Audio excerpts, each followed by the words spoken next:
윤석열 검찰총장에게 징계위원회가 적용한 징계 사유는 모두 4가지였는데요. YTN이 확보한 징계 의결 요지서에는 재판부 분석 문건은 법관 공격 의도가 다분했고 대선 여론조사에 이름이 계속 거론돼 정치적 중립성을 훼손했다는 점 등이 징계 사유로 지적됐습니다. 다만 사실관계 해석을 덧붙이거나 일부 사실과 다른 부분도 있어서 논란도 예상됩니다. 임성호 기자입니다.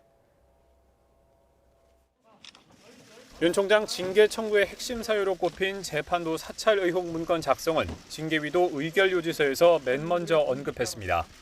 징계위는 우선 문건에 언급된 내용이 주요 사건 재판부에 불리한 여론을 조성하고 재판부를 공격하고 비방하거나 조롱할 목적이 있었다고 판단했습니다. 그 근거로 문건 일부분을 예로 들었습니다.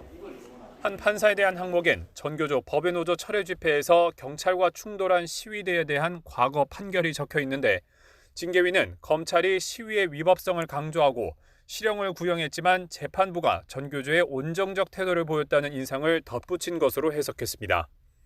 또 시위 참가 전력으로 군무원 채용이 취소된 원고가 불합격 취소 소송에서 승소했다는 판결이 기재된 부분에 대해서도 징계위는 해당 판사에게 학생운동을 지지하는 좌익 판사라는 이미지를 검찰이 덧씌우려는 의도였다고 결론 내렸습니다.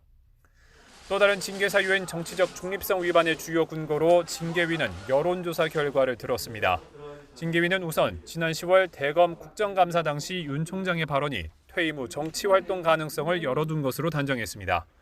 그 근거로 한 여론조사에서 윤 총장 발언을 정계 진출 메시지로 보는 의견이 70%에 육박한 점, 또 다른 여론조사에선 차기 대선 후보 지지도 1위에 올랐던 점을 들었습니다. 또 윤 총장이 지난해 말 한 차례 대선 후보 명단에서 빼달라고 언론에 요구한 이유로는 후보 제외 요청을 한 정황이 없다고 주장하면서 중립성 훼손의 주요 근거로 들었습니다.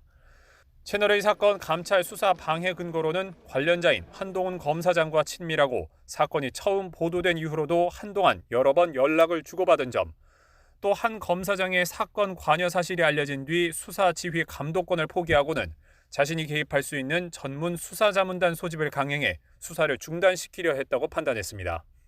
징계위는 그러면서 윤 총장의 이 같은 모습이 과거 국정원 댓글 수사를 못하게 했던 윤 총장의 과거 상사들과 똑같다고 주장했습니다. 정직 2개월이라는 양정에 대해선 법원의 직무배제 집행정지 결정 취지와 검사 다수의 의견, 윤 총장의 자녀 임기 등을 고려했다고 설명했습니다. 다만 재판부 분석 문건은 상당수가 공개된 과거 판례이고 한동훈 검사장은 혐의가 밝혀지지 않아 기소되지 않은 점, 또 윤 총장이 실제로는 대선 여론조사에서 이름을 빼달라고 여러 차례 요청한 적이 있었다는 점 등 때문에 징계 사유는 앞으로도 논란이 될 전망입니다. YTN 임성호입니다.